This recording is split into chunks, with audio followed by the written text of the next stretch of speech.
വിശ്വാസം പതറിടുമ്പോൾ ആശ്വാസം പകർന്നിടുന്ന യേശുവിനെ വിളിച്ചിടുന്നീ. Praise Lord. യേശുവെ നന്ദി, യേശുവെ സ്തുതി, യേശുവെ മഹത്വം, യേശുവെ ആരാധന. ഹല്ലേലൂയ. കഴിഞ്ഞ ശുശ്രൂഷയിൽ വിശ്വാസത്തിൽ തീഷ്ണതയുള്ളവരായിരിക്കുവാൻ കർത്താവായ യേശു വചനത്തിലൂടെ നമ്മെ പഠിപ്പിച്ചു. തുടർന്ന് വിശ്വാസം പ്രവൃത്തിയിലൂടെയും സഹനത്തിലൂടെയും മാത്രമേ ദൈവത്തിനു മുമ്പിൽ നീതീകരിക്കപ്പെടുകയുള്ളൂ എന്നതിനെക്കുറിച്ചുള്ള ദൈവവചനമാണ് ദൈവം നമ്മോട് പറയുന്നത്. നമുക്ക് ശ്രദ്ധയോടുകൂടി കേൾക്കാം. ഹെബ്രായർക്ക് എഴുതിയ ലേഖനം 11 അധ്യായം 4-5 വചനങ്ങൾ ഇങ്ങനെ പറയുന്നു: വിശ്വാസം മൂലം ആബേൽ കായൻ്റേതിനേക്കാൾ ശ്രേഷ്ഠമായ ബലി ദൈവത്തിന് സമർപ്പിച്ചു. അതിനാൽ ആബേൽ നീതിമാനായി അംഗീകരിക്കപ്പെട്ടു. അവൻ സമർപ്പിച്ച കാഴ്ചകളെക്കുറിച്ച് ദൈവം തന്നെ സാക്ഷ്യം നൽകി. ആബേൽ മരിച്ചെങ്കിലും തൻ്റെ വിശ്വാസത്തിലൂടെ ഇന്നും സംസാരിക്കുന്നു. നമുക്ക് ഈ വചനത്തെക്കുറിച്ച് ധ്യാനിക്കാം. അതിൽ പറയുന്നത്, ആബേൽ സമർപ്പിച്ച കാഴ്ചകളെക്കുറിച്ച് ദൈവം തന്നെ സാക്ഷ്യം നൽകുന്നു. ഉൽപ്പത്തി പുസ്തകം 4:7 അതിനെക്കുറിച്ച് പറയുന്നതാണ്. ഉചിതമായി പ്രവർത്തിച്ചാൽ നീയും സ്വീകാര്യനാവുകയില്ലേ എന്ന് ദൈവം കായോനോട് പറയുക. അപ്പോൾ ഉചിതമായത് എന്താണെന്ന് നമ്മൾ ചോദിച്ചേക്കാം. ഉചിതമായ എന്താണെന്ന് ഉൽപ്പത്തി 4:4 പറയുന്നുണ്ട്. ആബേൽ തൻ്റെ ആട്ടിൻകൂട്ടത്തിലെ കടിഞ്ഞൂൽ കുഞ്ഞുങ്ങളെ എടുത്ത് അവയുടെ കൊഴുപ്പുള്ള ഭാഗങ്ങൾ ദൈവത്തിന് കാഴ്ചവെച്ചു. ആബേലിലും അവൻ്റെ കാഴ്ച വസ്തുക്കളിലും ദൈവം പ്രസാദിച്ചു. ഈ പറഞ്ഞ കാര്യത്തിൽ 2-3 കാര്യങ്ങൾ അടങ്ങിയിട്ടുണ്ട്. 2-3 വചനങ്ങൾ അതിനകത്ത് ഉൾക്കൊള്ളുന്നുണ്ട്. എന്താണെന്ന് വെച്ചാൽ, ആബേൽ തൻ്റെ ആട്ടിൻകൂട്ടത്തിലെ കടിഞ്ഞൂൽ കുഞ്ഞുങ്ങളെ എടുത്ത് ബലി കഴിച്ചപ്പോൾ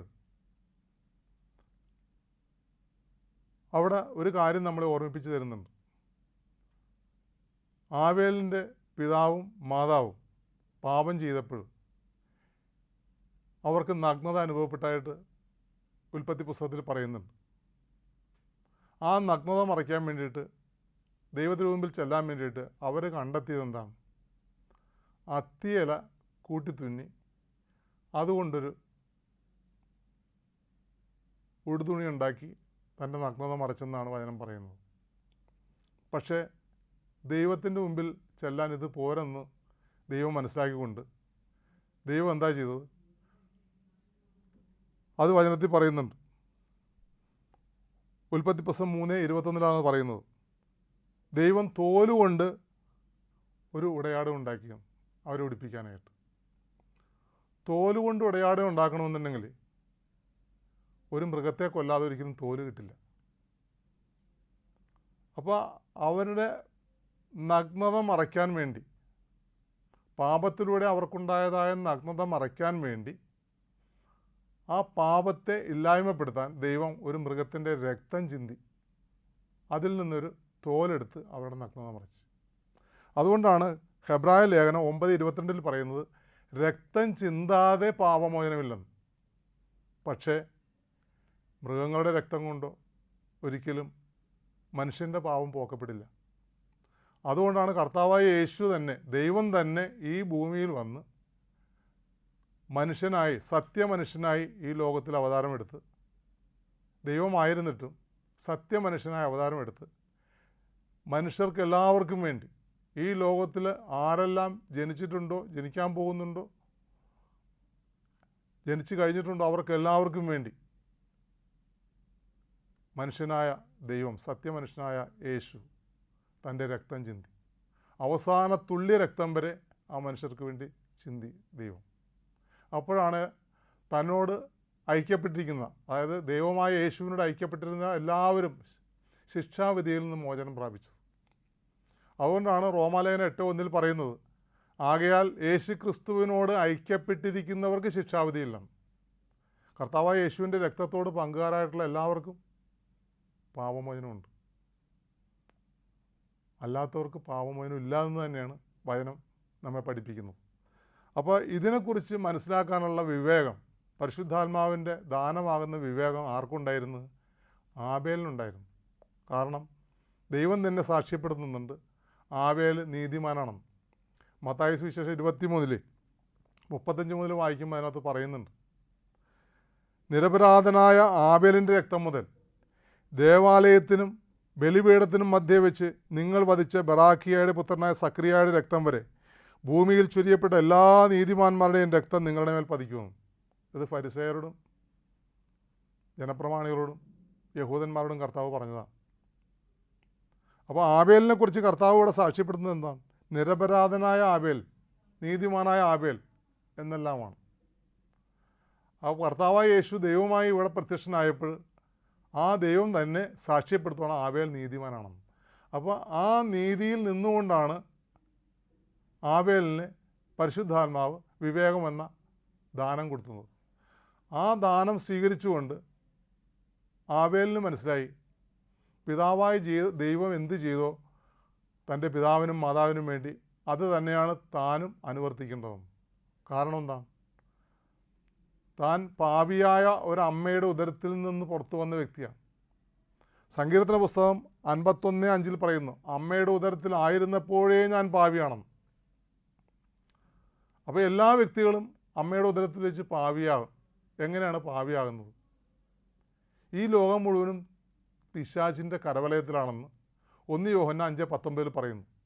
അതിൻ പ്രകാരം ഈ ലോകത്തിൽ ജീവിക്കുന്നവർക്ക് എല്ലാവർക്കും പാപം തീണ്ടാതിരിക്കാൻ സാധിക്കില്ല. പാപമാണ് കേൾക്കുന്നത്, പാപമാണ് കാണുന്നത്, പാപമാണ് ചിന്തിക്കുന്നത്, പാപമാണ് മണക്കുന്നത് പോലും. നമ്മൾ ശ്വസിക്കുന്ന കാറ്റിൽ പോലും പാപമുണ്ട്. അത്ര പാപനിബദ്ധമാണ് ഈ ലോകം മുഴുവനും. അങ്ങനെ ഇരിക്കുമ്പോൾ ഒരു കുഞ്ഞിൻ്റെ അമ്മ കുഞ്ഞു ഉദരത്തിലായിരിക്കുമ്പോൾ ശ്വസിക്കുന്നതും കേൾക്കുന്നതും സംസാരിക്കുന്നതും കാണുന്നതും എല്ലാം പാപമാണെങ്കിൽ ഉദരത്തിലെ കുഞ്ഞും പാപിയല്ലേ ഉദരത്തിൽ വെച്ച് തന്നെ? അപ്പോൾ ഈ കുഞ്ഞ് ജനിക്കുമ്പോഴേ പാപിയായിട്ടാണ് ജനിക്കുന്നതെന്നാണ് സങ്കീർത്തനം 51:5 പറയുന്നത്. അമ്മയുടെ ഉദരത്തിൽ ഉരുവായപ്പോഴേ ഞാൻ പാപിയാണ്. അപ്പോൾ പുറത്തേക്ക് വരുമ്പോഴും പാപിയായിട്ടാണ് പറയുന്നത് എന്നുള്ള ബോധ്യം പരിശുദ്ധാത്മാവ് നീതിമാനായ ആബേലിന് കൊടുത്ത്, അത് വെച്ചുകൊണ്ട് അദ്ദേഹത്തിന് മനസ്സിലായി, രക്തം ചിന്താതെ എൻ്റെ ബലി പിതാവായ ദൈവം സ്വീകരിക്കില്ല എന്ന്. അതുകൊണ്ട് തന്നെയാണ് ആബേൽ ദൈവത്തിന് തൻ്റെ ആട്ടിൻകൂട്ടത്തിൽ നിന്ന് ഒരു കടിഞ്ഞൂൽ കുഞ്ഞിനെ എടുത്ത് അതിൻ്റെ നല്ല ഭാഗങ്ങൾ അതിനെടുത്ത് കൊല്ലുമ്പോൾ രക്തം ചിന്താതിരിക്കാൻ പറ്റില്ല. അതിൻ്റെ നല്ല മാംസള ഭാഗങ്ങൾ, അതായത് കൊഴുപ്പുള്ള ഭാഗങ്ങൾ എടുക്കുമ്പോൾ രക്തം ചിന്തണം. ആ രക്തം ചിന്തി തന്നെയാണ് ആബേലിൻ്റെ ബലി നടത്തിയത്. പക്ഷേ ഈ വിവേകപൂർണമായ പ്രവൃത്തി കണ്ടിട്ട് കായൻ അത് മനസ്സിലാക്കാനുള്ള കഴിവില്ലാതെ ആയിപ്പോയി. കാരണം സഹോദരൻ ചെയ്ത പ്രവൃത്തിയോട് അയാൾ നല്ലൊരു ചിന്തയല്ല അയാളുടെ ഉള്ളിലുണ്ടായത്, അസൂയാണ് അയാൾക്കുണ്ടായത്. അയാൾ വിവേകപൂർവ്വം ചെയ്തിരുന്നെങ്കിൽ ഉചിതമായത് അയാൾക്കും ചെയ്യാമായിരുന്നു. കർത്താവ് അതുകൊണ്ടാണ് കായനോട് പറയുന്നത്, ഉചിതമായി പ്രവർത്തിച്ചാൽ നീയും സ്വീകാര്യനാവുമായിരുന്നില്ലെന്ന്. അപ്പോൾ കായൻ ഉചിതമായതല്ല ചെയ്തത്. കായൻ്റെ ബലി എന്താ? കായനൊരു കൃഷിക്കാരനായിരുന്നു. കൃഷിയിൽ നിന്ന് കിട്ടിയതായ ഫലമൂലങ്ങൾ എടുത്ത് അയാൾ കർത്താവിന് ബലിയർപ്പിച്ചു. അയാൾ അക്കാര്യത്തിൽ ഡോൺ കെയറായിരുന്നു. ദൈവത്തിന് ബലിയർപ്പിക്കുന്നതിൽ എനിക്ക് കിട്ടിയത് ഞാൻ കൊടുക്കുന്നു, അനിയനുള്ളത് കൊടുക്കുന്നു. പക്ഷേ അനിയൻ്റെ മുമ്പിലൊന്ന് എളിമപ്പെടാനുള്ള സാവകാശം കായൻ കാണിച്ചിരുന്നെങ്കിൽ കായൻ്റെ ബലിയും ദൈവം സ്വീകരിച്ചേനെ. അങ്ങനെ ലോക ചരിത്രത്തിൽ നല്ലൊരു തലമുറയെ കായൻ വഴി വന്നു പോയേനെ. പക്ഷേ വരാതിരുന്നത് നമ്മുടെ എല്ലാം കഷ്ടകാലം. അതുകൊണ്ട് തന്നെയാണ് ലോകത്തിൽ ഇന്നും പാപം ഒഴിയാതെ നിൽക്കുന്നത്. കായൻ്റെ ഒരു എളിമപ്പെടലിൻ്റെ കുഴപ്പമാണ് അവിടെ. ആദത്തിൻ്റെ പിശാചുമായിട്ടുള്ള ബന്ധം നിമിത്തമാണ് ഭാര്യയുടെ വാക്ക് കേട്ടുകൊണ്ട് പിശാചിന് അടിമപ്പെട്ട് ദൈവത്തിൻ്റെ വാക്ക് തള്ളിക്കളഞ്ഞത്. തുടർന്ന് മകനും അതുതന്നെ അനുവർത്തിക്കുന്നത് കണ്ട. ആദത്തിൻ്റെ ആ പാരമ്പര്യം കായൻ, തൻ്റെ മൂത്ത മകനായ കായൻ അത് അനുവർത്തിക്കുന്നു. അപ്പോൾ നമ്മൾ മനസ്സിലാക്കണം, നമ്മളും നമ്മുടെ പാരമ്പര്യത്തെ ഒന്നും മുറുകെ പിടിക്കരുത്. പിടിച്ചു കഴിഞ്ഞാൽ ദൈവം പറയും, ഉചിതമായത് പ്രവർത്തിച്ചില്ല എങ്കിൽ നീ സ്വീകാര്യനാവുകയില്ലെന്ന്. അപ്പോൾ നമ്മൾ ചെയ്യുന്ന പ്രവൃത്തികളിൽ എപ്പോഴും ദൈവത്തിന് സ്വീകാര്യമായതാണോ ഉചിതമായതാണോ എന്നൊക്കെ പരിശോധിക്കേണ്ടിയിരിക്കുന്നു. Praise Lord. യേശുവെ നന്ദി, യേശുവെ സ്തുതി, യേശുവെ മഹത്വം, യേശു ആരാധന. ഹല്ലേലൂയ. ചില സഹോദരങ്ങൾ ഉൽപ്പത്തി പുസ്തകത്തെ തള്ളിപ്പറയുന്നുണ്ട്.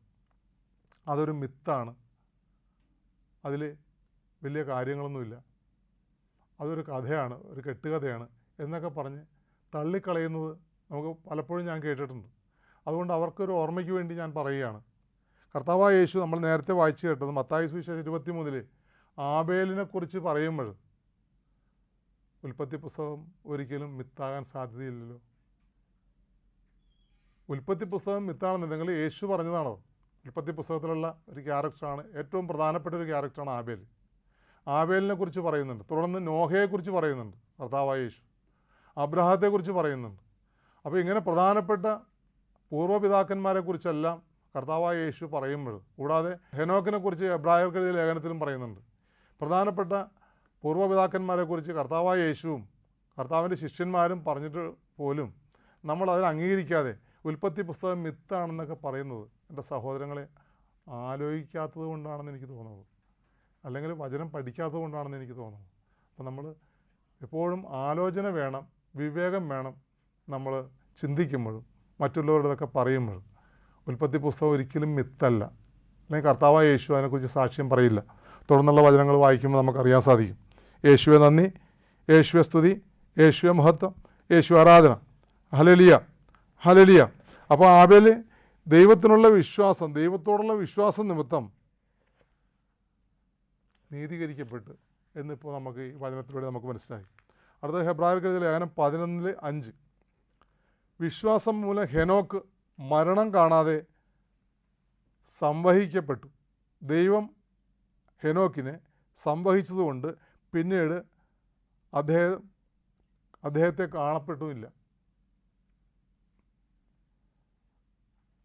അപ്പോൾ തുടർന്ന് ഉൽപ്പത്തി പുസ്തകം 5:24 ഇതിൻ്റെ സംഭവം പറയുന്നത്. ഹെനോക്ക് ദൈവത്തിന് പ്രിയങ്കരനായി ജീവിച്ചു. പിന്നെ ഹെനോക്കിനെ കണ്ടില്ല, ദൈവം അവനെ എടുത്തു.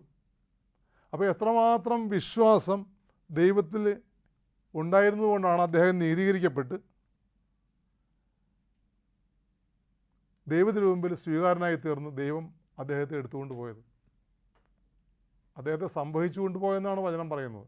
എബ്രായ ലേഖനത്തിലും പറയുന്നുണ്ട്, ഉൽപ്പത്തി പുസ്തകത്തിലും പറയുന്നുണ്ട്. അദ്ദേഹത്തെ പിന്നെ കണ്ടില്ലെന്നാണ് പറയുന്നത്.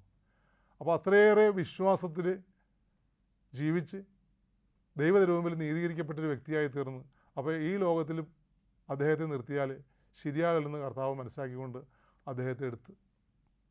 തുടർന്ന് നമുക്ക് നോഹയുടെ സംഭവം മനസ്സിലാക്കാം. ഹെബ്രായർക്ക് എഴുതിയ ലേഖനം 11:7. വിശ്വാസം മൂലം നോഹ അന്നുവരെ കാണപ്പെടാതിരുന്നവയെപ്പറ്റി ദൈവം മുന്നറിയിപ്പ് കൊടുത്തപ്പോൾ തൻ്റെ വീട്ടുകാരുടെ രക്ഷയ്ക്ക് വേണ്ടി ഭയഭക്തിയോടെ പെട്ടകം നിർമ്മിച്ചത്. ഇതുമൂലം നോഹ ലോകത്തെ കുറ്റം വിധിക്കുകയും വിശ്വാസത്തിൽ നിന്നുളവാകുന്ന നീതിയുടെ അവകാശിയാവുകയും ചെയ്തു. ഇനി നമുക്കിതിനെക്കുറിച്ച് ധ്യാനിക്കാം.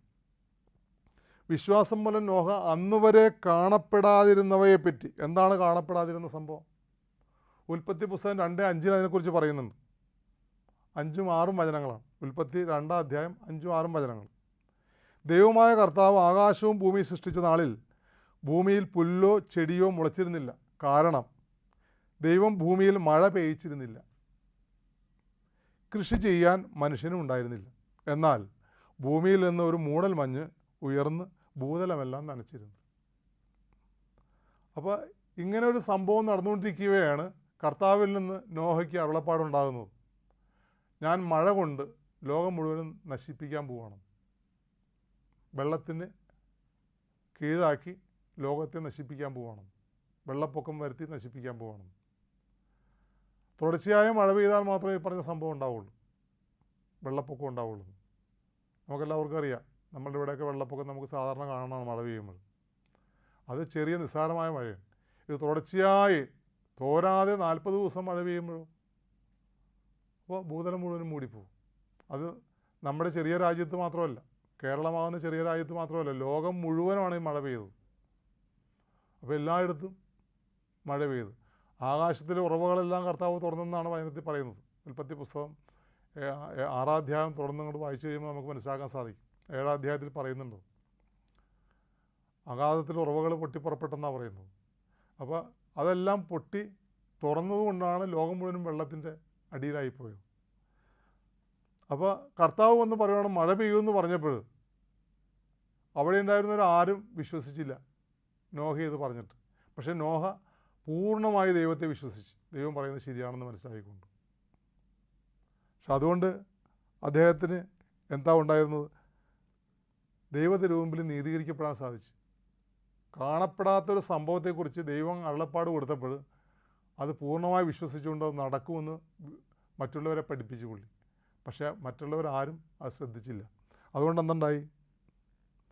ഇതുമൂലം നോഹ ലോകത്തെ കുറ്റം വിധിക്കുകയും വിശ്വാസത്തിൽ നിന്നുളവാകുന്ന നീതിയുടെ അവകാശിയാവുകയും ചെയ്തു. അതിനെക്കുറിച്ച് മത്തായി സുവിശേഷം 24-ാം അധ്യായം 37-39 വചനങ്ങൾ പറയുന്നുണ്ട്. നോഹയുടെ ദിവസങ്ങൾ പോലെ ആയിരിക്കും മനുഷ്യപുത്രൻ്റെ ആഗമനം. ജലപ്രളയത്തിന് മുൻപുള്ള ദിവസങ്ങളിൽ നോഹ പേടകത്തിൽ പ്രവേശിച്ച ദിവസം വരെ അവർ, അതായത് മനുഷ്യർ, തിന്നും കുടിച്ചും വിവാഹം ചെയ്തും ചെയ്തു കൊടുത്തും കഴിഞ്ഞു പോന്നു. ജലപ്രളയം വന്ന് സംഹരിക്കുന്നത് പോലെ അവരറിഞ്ഞില്ല. ഇപ്രകാരം തന്നെയായിരിക്കും മനുഷ്യപുത്രൻ്റെ ആഗമനവും. കർത്താവായ യേശു വരാൻ സമയമായിരിക്കുകയാണ്. അതിൻ്റെ എല്ലാ അടയാളങ്ങളും എല്ലായിടത്തും കണ്ടുകൊണ്ടാണ് ഇരിക്കുന്നത്.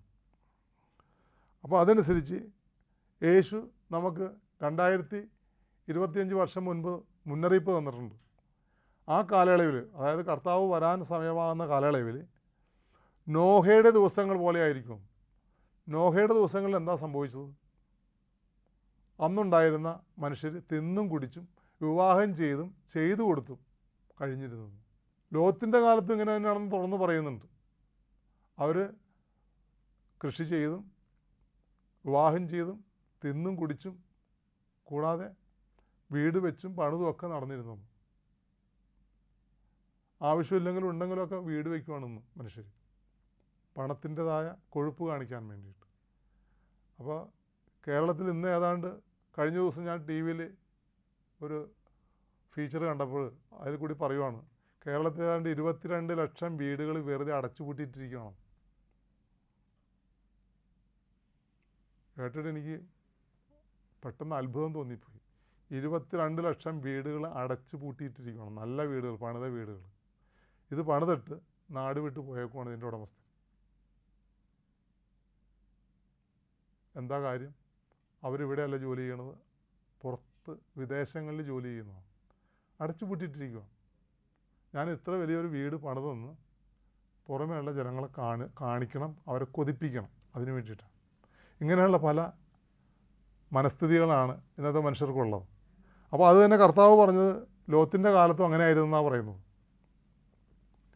അപ്പോൾ നോഹയുടെ കാലത്ത് വിവാഹം ചെയ്തു കൊടുത്തുമൊക്കെ മനുഷ്യർക്ക് അങ്ങനെയുള്ളൊരു ഹോബി ഉണ്ടായിരുന്നു. ഇന്ന് മനുഷ്യർ വിവാഹം ചെയ്യണം എങ്ങനെയാണ്? ഒരാൾക്ക് ഒരു പ്രാവശ്യം കല്യാണം കഴിച്ചാൽ പോരാ, പല പ്രാവശ്യം ആവർത്തിച്ച് കല്യാണം കഴിക്കുക. ഒരു ഭാര്യ പോരാ, പല ഭാര്യമാരെ ഒളിച്ചും പാത്തുമൊക്കെ കല്യാണം കഴിക്കുന്നുണ്ട്. സ്ത്രീകളാണെങ്കിൽ നേരെ മറിച്ച. വേറെ പലതരത്തിലുള്ള ഇന്നത്തെ ചെറുപ്പക്കാരുടെ വളരെ ഇതായിട്ടുള്ള ഈ കാലത്തിന് നിരക്കാത്തതായ ചില കാര്യങ്ങൾ നടക്കുന്നുണ്ട്. ലിവിങ് ടുഗദർ എന്നും പറഞ്ഞിട്ടുള്ള മറ്റൊരു മേഖല. ഇതെല്ലാം നോഹയുടെ കാലത്തിലെ പ്രത്യേകതയായിരുന്നു. തിന്നും കുടിക്കുക. ഇന്ന് എവിടെ നോക്കിയാലും തീറ്റയും കൂടിയാണ്. എവിടെ നോക്കിയാലും ഇന്ന് ഏറ്റവും അധികം സമ്പത്തുണ്ടാക്കുന്ന മേഖല ഏതാണെന്ന് വെച്ചിട്ടുണ്ടെങ്കിൽ ബേക്കറി കച്ചവടവും ആക്രി കച്ചവടവും. രണ്ടും സമ്പത്തുണ്ടാക്കാൻ പറ്റിയ മേഖലയാണ്. ബേക്കറി കൊണ്ട് കാശുണ്ടാക്കുന്ന ധാരാളം ആൾക്കാരുണ്ടെന്ന്. കൂടാതെ ആക്രി കച്ചവടം, പഴയ സാധനങ്ങൾ എടുത്ത് മറിച്ച് വിറ്റ്. ഇതിനൊന്നും ഒരു കണക്കുമില്ല. കണക്കില്ലാത്ത സമ്പത്ത് അതുവഴി മനുഷ്യർക്ക് കിട്ടിക്കൊണ്ടിരിക്കുന്നു. പക്ഷെ ഞാനത് പറഞ്ഞതെന്ന് വെച്ചാൽ ഈ കാലയളവിൻ്റെ പ്രത്യേകതയെക്കുറിച്ച് പറഞ്ഞതാണ്. ഇതെല്ലാം ഇന്ന് നമുക്ക് പുറമേ നോക്കിയാൽ കാണാം. തീറ്റയും കുടിയും മാത്രമാണ് ഇന്നത്തെ മനുഷ്യരുടെ ഏറ്റവും വലിയ ഹോബിയായിട്ട് മാറിയിരിക്കുന്നത്. കൂടാതെ മുൻ പറഞ്ഞ പോലെ വിവാഹം കഴിപ്പിച്ചു കൊടുക്കുന്നതിന് സന്തോഷമുണ്ട് ചിലർക്ക്. അപ്പോൾ ഇങ്ങനെയുള്ള കാലം വന്നത് എന്തുകൊണ്ടാണ്? കർത്താവ് പറഞ്ഞ വചനം ഇവിടെ പൂർത്തീകരിക്കപ്പെടുവാണ്. ആ കാലങ്ങളിൽ നോഹയുടെ കാലം പോലെ ആയിരിക്കും. നമ്മളൊന്ന് ആലോചിക്കാൻ വേണ്ടിയിട്ട് കൂടിയാണ് അത് പറയുന്നത്. നമ്മൾ ആരെങ്കിലും ഇതിനകത്ത് പെട്ടുപോയിട്ടുണ്ടോ എന്നൊന്ന് പരിശോധിക്കുന്നത് നല്ലതാണ്. വിവേകത്തോടെ ഒന്ന്, വിവേകം മീൻസ് ആലോചിക്കുന്നത് നല്ലതാണ്. ഇതിനെക്കുറിച്ച് ആലോചിച്ചില്ല എങ്കിൽ നമ്മളും ഈ കെണിയിൽ പെട്ടുപോകും.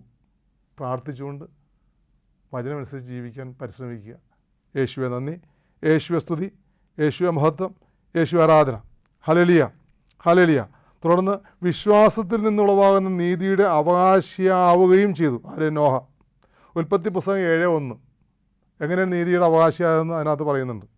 കർത്താവ് നോഹയോട് അരുളി ചെയ്തു, നീയും കുടുംബവും പെട്ടകത്തിൽ പ്രവേശിക്കുക, ഈ തലമുറയിൽ നിന്നെ ഞാൻ നീതിമാനായി കണ്ടിരിക്കുന്നു.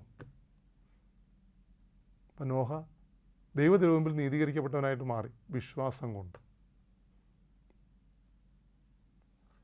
നമുക്ക് തുടർന്ന് അടുത്ത വിശ്വാസ തീക്ഷ്ണതയുള്ള വ്യക്തിയിലേക്ക് നമുക്ക് കടക്കാം. ഹെബ്രായർക്ക് ലേഖനം 11:8.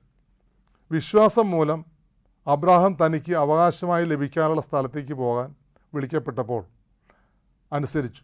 എവിടേക്കാണ് പോകേണ്ടതെന്ന് അറിയാതെ തന്നെയാണ് അബ്രാഹാം പുറപ്പെട്ടത്. നമുക്കിതിനെക്കുറിച്ച് ധ്യാനിക്കാം. ഉൽപ്പത്തി പുസ്തകം 12 അധ്യായം 1 മുതൽ 4 വരെ വായിക്കുമ്പോൾ അബ്രാഹത്തെ ദൈവം വിളിച്ചപ്പോൾ ആ വിളി കേട്ടുകൊണ്ട് അനുസരിച്ച ഭാഗമാണ് അതിനകത്ത് പറയുന്നത്. ഉൽപ്പത്തി 12 അധ്യായം 1 മുതൽ 4 വരെ. കർത്താവ് അബ്രാഹാമിനോട് അരുളി ചെയ്തു, നിൻ്റെ ദേശത്തെയും ബന്ധുക്കളെയും പിതൃഭവനത്തെയും വിട്ട് ഞാൻ കാണിച്ചു തരുന്ന നാട്ടിലേക്ക് പോവുക. ഞാൻ നിന്നെ വലിയൊരു ജനതയാക്കും, നിന്നെ ഞാൻ അനുഗ്രഹിക്കും, നിൻ്റെ പേര് ഞാൻ മഹത്തമമാക്കും. അങ്ങനെ നീ ഒരനുഗ്രഹമായിരിക്കും. നിന്നെ അനുഗ്രഹിക്കുന്നവരെ ഞാൻ അനുഗ്രഹിക്കും, നിന്നെ ശപിക്കുന്നവരെ ഞാൻ ശപിക്കും. നിന്നിലൂടെ ഭൂമുഖത്തെ വംശങ്ങളെല്ലാം അനുഗ്രഹീതമാകും. കർത്താവ് കൽപ്പിച്ചതനുസരിച്ച് അബ്രാം പുറപ്പെട്ടു. നമ്മളാരെങ്കിലും അങ്ങനെ പുറപ്പെടുക? ദൈവത്തിൽ നിന്ന് ഇങ്ങനെ ഒരു അരുളപ്പാടുണ്ടായാൽ നമ്മളതിനും പറയും അതൊരു മിത്താണ്, നമുക്കൊരു തോന്നലുണ്ടായതാണ്. അല്ല, ദൈവം തോന്നലുണ്ടാക്കണമെന്നുണ്ടെങ്കിൽ അത് ക്ലാരിഫൈ ചെയ്യാനാണ് ദൈവത്തിൻ്റെ വചനം എടുത്ത് പരിശോധിച്ച് നോക്കണം നമ്മൾ. അപ്പോൾ ആ തോന്നൽ ശരിയാണോ അല്ല എന്നുള്ളത് ദൈവം പറയും. അതനുസരിച്ച് നമ്മൾ മുന്നോട്ട് പോവുക വചനം അനുസരിച്ച്. അപ്പോൾ നമ്മുടെ മിത്തെന്നുള്ള മൈൻഡ് മാറി ശരിക്കും കറക്റ്റാണെന്നുള്ള ബോധ്യത്തിലേക്ക് നമുക്ക് വരാൻ സാധിക്കും. അപ്പോൾ അതുകൊണ്ട് എൻ്റെ സഹോദരങ്ങളെ, അബ്രാഹാമിനെ വിളിച്ചപ്പോൾ വിളി കേട്ട് അദ്ദേഹം അനുസരിച്ചതുകൊണ്ട് അദ്ദേഹത്തിന് കിട്ടുന്ന അനുഗ്രഹങ്ങളെക്കുറിച്ച് തുടർന്ന് നമുക്ക് വായിച്ച് കേൾക്കാം. തുടർന്ന് യാക്കോബിന്റെ ലേഖനത്തിൽ ഇങ്ങനെ പറയുന്നത് നമുക്ക് കേൾക്കാം. യാക്കോബിൻ്റെ ലേഖനം 2 അധ്യായം 21 മുതൽ 24 വരെയും 26 വചനങ്ങൾ നമുക്ക് ശ്രദ്ധിക്കാം. നമ്മുടെ പിതാവായ അബ്രാഹാം നീതീകരിക്കപ്പെട്ടത് തൻ്റെ പുത്രനായ ഇസ്ഹാക്കിനെ യാഗപീഠത്തിന്മേൽ ബലിയർപ്പിച്ചത് വഴിയല്ലേ? അബ്രാഹത്തിൻ്റെ വിശ്വാസം അവൻ്റെ പ്രവൃത്തികളെ സഹായിച്ചുവെന്നും വിശ്വാസം പ്രവൃത്തികളാൽ പൂർണ്ണമാക്കപ്പെട്ടുവെന്നും നിങ്ങൾ അറിയുന്നുവല്ലോ. അബ്രാഹാം ദൈവത്തിൽ വിശ്വസിച്ചു, അത് അവന് നീതിയായി പരിഗണിക്കപ്പെട്ടു എന്ന തിരുവെഴുത്ത് നിറവേറി. മനുഷ്യൻ വിശ്വാസം കൊണ്ട് മാത്രമല്ല പ്രവൃത്തികളാലുമാണ് നീതീകരിക്കപ്പെടുന്നതെന്ന് നിങ്ങൾ അറിയുന്നു. ആത്മാവില്ലാത്ത ശരീരം മൃതമായിരിക്കുന്നത് പോലെ പ്രവൃത്തി കൂടാതെയുള്ള വിശ്വാസവും മൃതമാണ്. നമുക്കിതിനെക്കുറിച്ച് ധ്യാനിക്കാം. വിശ്വാസം പ്രവൃത്തികളാൽ പൂർണ്ണമാക്കപ്പെട്ടുവെന്നും നിങ്ങൾ അറിയുന്നുവല്ലോ. അപ്പോൾ പൂർണ്ണമാക്കപ്പെട്ടൊരു സംഭവം ലൂക്കാസ് സുവിശേഷം 16 അധ്യായം 22 മുതൽ 31 വരെ നിങ്ങളൊന്ന് വായിച്ചാൽ മതി. അതിൻ്റെ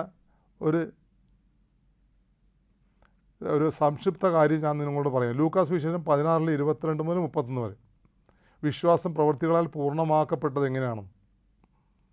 അബ്രാഹത്തിൻ്റെ വിശ്വാസം എന്ന് പറയുന്നത് അങ്ങേയറ്റം ഉത്തമമായൊരു വിശ്വാസമാണ്. ഇതേപോലൊരു വിശ്വാസിയായിട്ടുള്ള വ്യക്തിയെ ലോകം കണ്ടിട്ടില്ല. അതുകൊണ്ടാണ് അബ്രാഹത്തെ വിശ്വാസികളുടെ പിതാവെന്ന് വിളിക്കുന്നത്. ദൈവം അതുകൊണ്ട് അദ്ദേഹത്തിന് കൊടുത്ത നിലയെക്കുറിച്ചാണ് ലൂക്കാസ് വിശേഷം 16 അധ്യായത്തിൽ 22 മുതൽ 31 വരെ വായിക്കുമ്പോൾ നമുക്ക് കാണാൻ സാധിക്കുന്നത്. അപ്പോൾ അബ്രാഹത്തിൻ്റെ മടിയിലേക്ക് മരിച്ചുപോയ ദരിദ്രനായ ലാസറിനെ ദൈവദൂതന്മാർ സംവഹിച്ചു കൊണ്ടുപോയി ഇരുത്തിയതായിട്ട് നമുക്ക് കർത്താവായ യേശു ധനവാൻ്റെയും ലാസറിൻ്റെ കഥയിലൂടെ നമ്മളോട് പറയുന്നുണ്ട്. ലാസറിൻ്റെ ആ സ്ഥിതി കണ്ടിട്ട് ധനവാനായ വ്യക്തി നരകത്തിൽ കിടന്നുകൊണ്ട് അബ്രാഹത്തോട് വിളിച്ചു പറയുന്നുണ്ട്, പിതാവായ അബ്രാഹാമേ, ലാസറിൻ്റെ വിരൽ മുക്കി ഒരു തുള്ളി വെള്ളം എൻ്റെ നാവിൽ തന്ന് എന്നെ ഈ നരകത്തീയിൽ നിന്ന് രക്ഷിക്കണേ എന്ന് പറഞ്ഞ് പ്രാർത്ഥിക്കുന്നൊരു ഭാവമുണ്ട്. അപ്പോൾ അബ്രാഹാം എന്ന് പറയുന്ന ആ വിശ്വാസത്തിൻ്റെ പിതാവ് ഏത് അവസ്ഥയിലാണെന്ന് നമ്മൾ മനസ്സിലാക്കണം. സ്വർഗത്തിലെ അവസ്ഥയിലാണ്. കർത്താവായ യേശു തന്നെ അതിനെക്കുറിച്ച് സാക്ഷ്യപ്പെടുത്തുന്നു.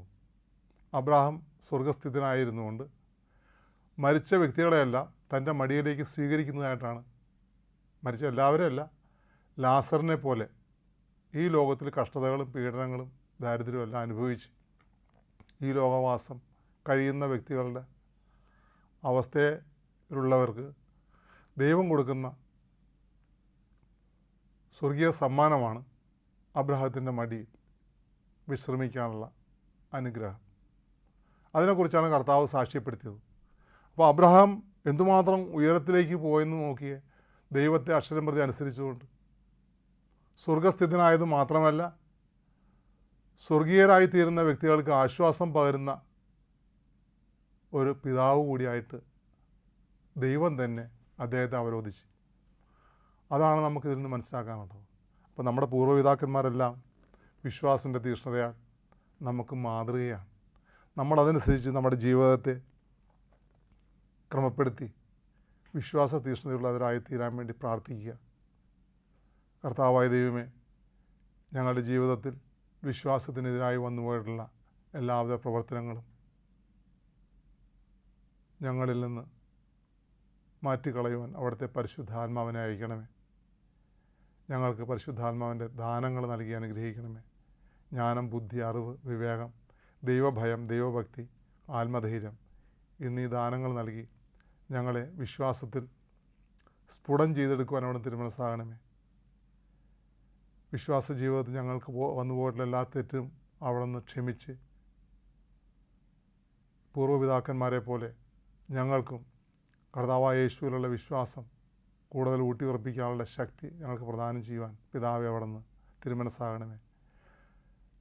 നിത്യം പിതാവും പുത്രനും പരിശുദ്ധാത്മാവായ ദൈവമേ, ഞങ്ങളെ അനുഗ്രഹിക്കണമേ, ആശീർവദിക്കണമേ. ദൈവമേ സ്തോത്രം, യേശുവേ സ്തോത്രം, പരിശുദ്ധാത്മാവേ സ്തോത്രം. ഹല്ലേലൂയ.